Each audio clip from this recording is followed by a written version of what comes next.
back to Open Your Eyes. We're moving now into our third and final segment for the morning. Now, this one is about martial arts dance thingy like E. And we're talking here capoeira. You gotta sing the song.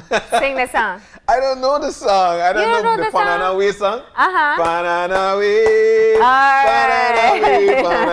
Pananawi. Kevin is in with us. Kevin and Marissa. Marissa, tell us. And Kevin Kishan. They're both capoeira instructors, guys. I wish you guys have been here in the studio, but we got to understand we do have some videos. Welcome and good morning. Good morning, John. Good morning. Good morning. Yeah. It's nice to see both of you. I've never heard of capoeira being done in Belize, and so reading this, I got excited. Tell us, capoeira, what is it?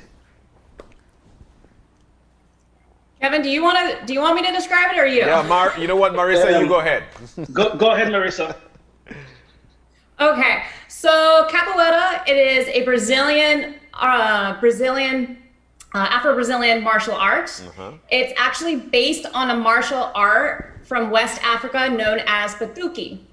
And it's a really amazing, it has an amazing origin story. And so, hundreds and hundreds of years ago, in regards of the West African slaves that were brought to Brazil, they wanted to revolt against their slave owners. And the slave owners would actually watch them practice Batuque. Of course, the slave owners did not like this. And so when they found slaves practicing Batuque, they would obviously, they would, punish. They would, I'm sorry, they would go ahead and, take them out, kill them in front of the rest of the West African slaves to kind of illustrate, if you practice any type of martial art to revolt against us, you're going to get punished. So they were constantly punishing them. So some of the leaders decided, well, if we make it look like one of our African ceremonies, one of our spiritual or religious ceremonies, we can practice Batuque and, in a sense, get ourselves ready to revolt against the slave owners, and they won't realize it. Wow. And so that's why, when you look at capoeira, it's done in a circle. You have people clapping, you have people singing, and you also have people playing music. It was to disguise the slaves actually practicing a martial art to revolt against the slave owners. And when you speak with various Brazilians, they will say they got their freedom from the Portuguese because of capoeira. So capoeira is deeply rooted in the Brazilian culture. And one thing that's with capoeira in regards of the energy, you have something known as the ginga. And what's really interesting is the Brazilian soccer team, this is going back to Pele, everyone in a sense would try to embrace the ginga of capoeira because they felt by embracing the ginga of capoeira, since capoeira is what gains their freedom, this would help them to actually win a lot of soccer matches. And I mean, as we know, Brazilians are pretty great at soccer. Well, I mean, as we see the videos of capoeira in practice, you can see how it takes an immense amount of fitness to be able to do this. But, Kevin and Marissa, how did you guys get started in capoeira? Go ahead. I got started with a video cassette from the movie Under the Strong. There you go. I remember that. So one of my cousins said, "Hey, you gotta check this out. There's a lot of good moves here." So we played this video 100 times until the videotape can no longer play in the VCR. Sweet. Kevin, you dated yourself with two things: Only the Strong, which is a 90s hit, and video cassette. There are some millennials and Gen Z saying, "What is that?" What are you talking about? Well, this was when I was around like 16 or 17 years old. You had to go to your neighbor's house to actually play the cassette or maybe even borrow the VCR. Yeah. So we would play this cassette and we would review it and go back to the river and practice a move, come back to the video and do it again. And it took a while. It almost took me a whole year to learn the backflip. And when I started teaching kids like under 12 or younger than me, they learn it in the next 5 minutes, like 2 minutes. And I'm like, wow, that's pretty impressive. Because I think kids have no fear. And if you show them the proper way how to do it, they will pick this art really fast. Yeah. And so that was from the 90s. You still practice today, and in fact, you teach it as well. Actually, me and Marissa, I helped Marissa teach. We opened a school here. It's a free school called, what's the name of the Capoeira school, Marissa? Capoeira Basuro. What does that mean? Yeah. So Basuro, I have been practicing capoeira for about 15 years now. My rank is instructora, so it's very close to a professor or profesora. And I actually first came about capoeira when I was living in Los Angeles, California. And there's various different schools of capoeira or styles of capoeira. So the school that I'm from is known as Basuro. And this is kind of more of your street capoeira. So my mestre, he is from Rio de Janeiro in Brazil. And so he, it's pretty rough in those areas, especially the favelas. And so, there's a lot of times people have asked, oh, like, this is dance fighting. How can you apply that in the real world if, let's say, there's a complication? Yeah. So the style that we learn is more of that self-defense and more of that real world style. And I have to say, unfortunately, because unfortunately, I have had to use my skills of capoeira to get me out of a scenario with two men when I was traveling in France. And from the self-defense moves I've learned, as well as the version moves that I've learned, I have to say my 5'4", 112-pound self was able to put two guys on the ground. Wow. So it is a martial art that can be useful. When you actually see capoeira, when Kevin and I, we say playing, and again, this is kind of terminology to steer away. It's rooted to steer away from the slave owners actually knowing that the slaves were practicing a martial art, Patuki. So when you see Kevin and I playing, we're not really hitting each other. We're kind of lightly tapping each other, which takes more technique than just trying to slam into somebody. Yeah. And but again, you're learning how to control your body, which in those real life scenarios, that's pretty important. Fantastic. Marisa, what I hear from you, several things. One is the exercise part of it, keeping yourself fit, martial arts, which comes with its own discipline, but self-defense, which is always an important skill for people to be able to develop. Since you both have started your school or your training program in Placencia, what has been the response? We were getting obviously COVID slowed everything down and stopped our particular school. But right before COVID, we were getting a huge positive response, especially people wanting to get their kids involved. And we did have some kid classes here and there, and then there was some younger kids that were just amazing natural martial artists.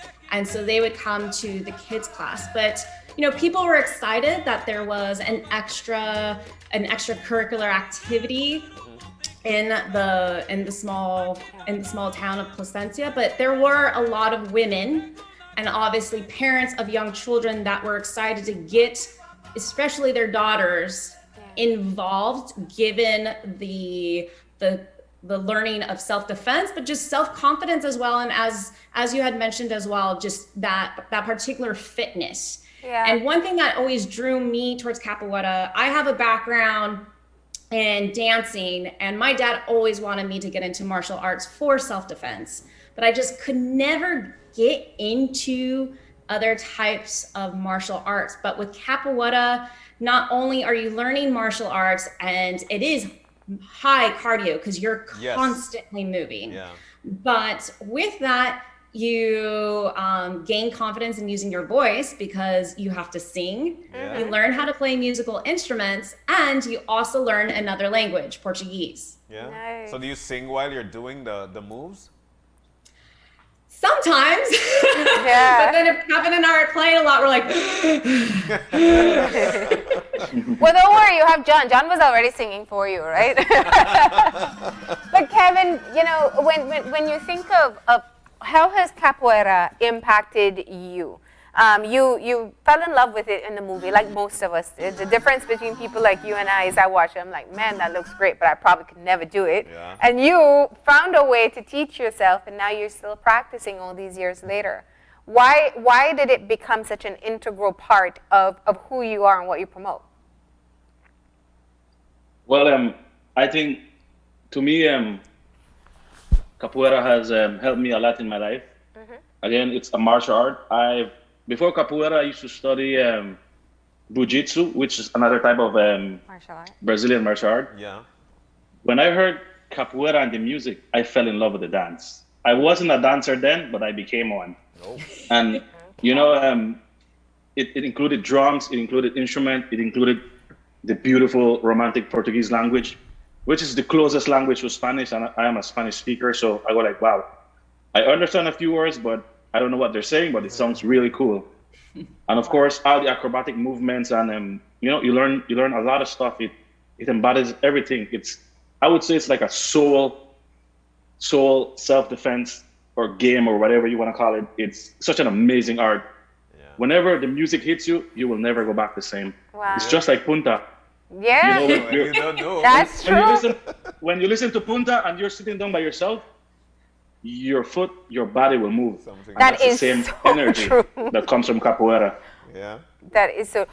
I mean, it looks very difficult. What's the learning curve like for this? I know kids naturally adapt and they might be a bit easier. But if you're teaching, let's say, John, how difficult is it for adults to be able to pick up these techniques? I think it depends on the background of the adult. So Okay. for most athletes, they can pick it up pretty well, but within a month to 3 months.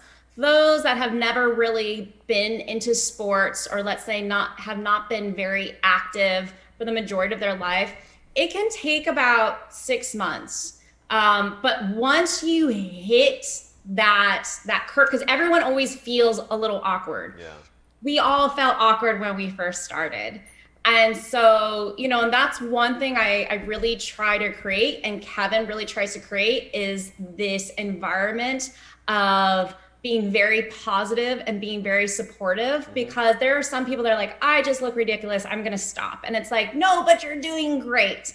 So it's just knowing that, you know, it's gonna feel like you're walking with 2 left feet, but as you start getting the momentum down, you know, just don't worry about that, because all of us were walking with 2 left feet. You'll eventually go ahead and get it there. And I always tell people, it doesn't matter how old you are, and you can be in your early 20s up to your 80s.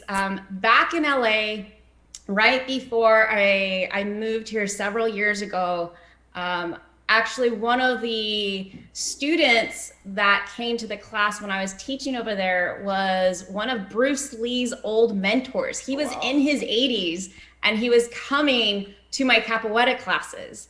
And he has his own studio in Los Angeles, but he started making his students come to capoeira because he was saying most martial arts, they make you just very rigid. But capoeira, because of the movement and because of some of the other moves, it also forces you to be flexible and to actually react to moves against an opponent much quicker because of the constant movement of capoeira. Yeah. So not only was he coming to learn more about capoeira, but again, he was making his students come to capoeira as well. And this is actually Bruce Lee, one of Bruce Lee's mentor. Now, guys, Yes. so one of the first things to learn with this, wouldn't it be like the dance, the first thing? Jinga. Yeah, the jinga would be the first thing to learn before you actually get into the moves, right? Exactly. Correct. Okay, all right. So if we would like to, we're in Placencia and we'd like to get a class or so, where can we find you? How can we get to you? So we so we have a Facebook page called Capoeira Placencia, and so you can message us on Capoeira Placencia, and we'll respond to you. Like I had mentioned before, because of COVID, classes have been very sporadic, especially the last several months. But Kevin and we are going to go ahead and start regular classes again starting next week. Wow. All right. Okay. Yep. And are folks in Placencia drawn to it? Because it's a beautiful thing to watch.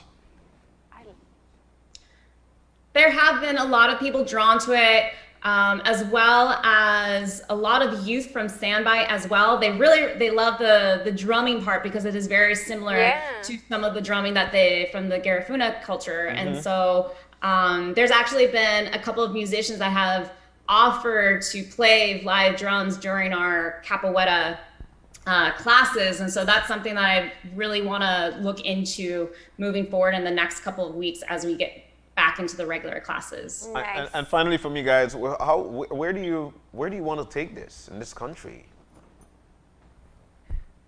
So we have been asked in San Ignacio, Belmopan. I believe it was right before the pandemic hit. Someone had contacted Kevin from Belize City and teaching monthly classes, I believe. So there is an interest, and we would like to, further the art of capoeira throughout the country. And it'll probably be a slow build, but it would be great if those that were interested in learning and also to be able to teach these classes elsewhere, if they came down to mentor or contact us, and maybe if we're in the area, we can mentor them to start the capoeira classes elsewhere. Nice. I personally would even like to see like a capoeira competition in Belize. Yeah. Like in Brazil, they do competitions where they make the big rodas and they would start playing and competing against each other. And it would be nice to see some type of gathering after, of course, this pandemic. Yeah. To bring a lot of people that know music, want to learn capoeira, want to introduce capoeira to their kids, to their families, even create like a national club where this energy is just like the battle of the drums. It'll be like the battle of the capoeiristas. Yeah. Easy. And it's really interesting to watch. I think that's the key part. So a competition, even if it's kids or if it's adults, you got the music, you got the moves, you have all those really wow moments, because those air flips, I know, right? Like, yeah.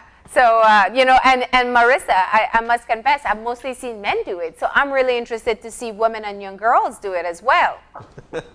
Yeah, it's like anything. And I mean, I don't know if you guys can see the crocodile in the yeah, we back. can see it. Yes, wait, I can't move. Okay. So I'm used to being a lone female in a majority of a men's world, because I also work with crocodiles. Oh, wow. So I'm the executive director of the Crocodile Research Coalition based in Placencia. So I'm very big, not only when it comes to the sciences, but also with capoeira, to get more females involved. Nice. And one thing that I have been discussing with the young females, and especially the teenagers, is this is it's unfortunate that we are in a world where sometimes us women, we come into circumstances that aren't the best for us. But by learning martial arts, by learning capoeira, not only will you build self-confidence and be stronger, but you're also just going to be more confident going out into the world, because you have a tool in you to be able to defend yourself if you ever come into a sticky situation. Yeah. But I'm very, right before the pandemic, there was actually a group of girls that I was mentoring in Sandbite and teaching capoeira. Again, more, a way to bring an extracurricular activity to them, but also just to gain that that confidence and to build up some self-defense skills. Well, yeah. I mean, when you say crocodile research, it definitely makes you sound very confident as well. Confident enough to tackle a crocodile. But no, I make a joke, but you're right. And I think self-defense skills are incredibly important for young women, for everyone in general, but especially for young women. And we do, we look forward to the day when we'll be able to have you all in set and you can see, you call it play. I don't know, but us play Capoeira standards, but we really look forward to seeing it in person and hopefully seeing a movement as well. Thank you so much, Kevin and Marissa, for telling us about the restart of your Capoeira classes. Thank you, guys. Thank you, guys. Thank you. All right, stay safe. All right, so we're about to take our final break of the morning. When we come back, we'll wrap things up. Stay with us. We'll be back.